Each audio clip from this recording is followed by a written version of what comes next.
آخر پاکستان میں 5G آ ہی گیا۔ پشاور کے علاقے درخشال میں آزمائشی سینٹر میں 5G ٹیکنالوجی کی آزمائش کی گئی، جو کہ information technology board Khyber Pakhtunkhwa (KPK) اور پاکستان ٹیلی کمیونیکیشن لمیٹڈ کے درمیان معاہدے کا حصہ ہے۔ پشاور میں انفارمیشن ٹیکنالوجی بورڈ کے KPK PTCL کے درمیان MIUI پہ دستخط کر دیے گئے، اور یاد رکھیں گے کامیابی آزمائش ریموٹ سرجری، کلاؤڈ گیمنگ اور پاکستان 5G ٹیکنالوجی کی اپلیکیشن کا جائزہ بھی شامل ہے۔ اس کے علاوہ ہم آپ کو بتاتے چلے کہ ڈھانچہ اور نظام ایک مرتبہ فعال ہوا تو ماہرین دور دراز علاقوں میں کام کرنے کے قابل بن جائیں گے۔ یعنی امید ہے کہ اسی سال ہر پاکستانی 5G استعمال کر سکے گا۔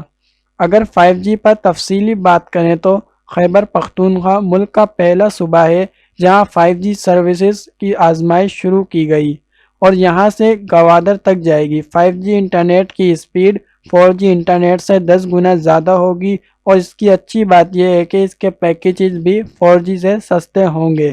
5G صرف انٹرنیٹ کا نام نہیں، 5G سے آرٹیفیشل انٹیلیجنس بھی کام کر سکیں گے۔ اس کی گیمنگ اور فلموں کی حوالے سے بھی بہت فوائد ہیں۔ ماضی میں جب سڑک بنتی تھی تو لوگ ترقی کرتے تھے، جبکہ آنے والے دور میں جہاں 5G ہوگی لوگ وہاں ترقی کریں گے۔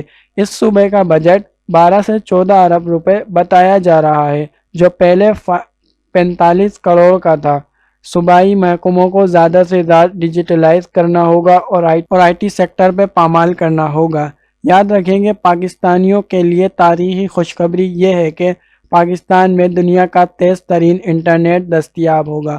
تو ناظرین، یہ تھی آج کی ویڈیو۔ آپ بھی 5G سے متعلق کیا رائے رکھتے ہیں ہمیں کمنٹ سیکشن میں لازمی بتائیے گا، اور اگر ایسی انفارمیشن ٹیکنالوجی سے ریلیٹڈ ویڈیوز آپ سننا چاہتے ہیں تو ہمارے چینل کو لازمی سے سبسکرائب کریں، اور اگر 5G پہ آپ مکمل ایک بلاگ پڑھنا چاہتے ہیں تو نیچے میں نے ڈسکرپشن میں ایک لنک دیا ہے، اس کو جا کے آپ کمپلیٹ پڑھ سکتے ہیں 5G کے بارے میں۔ Thanks for watching.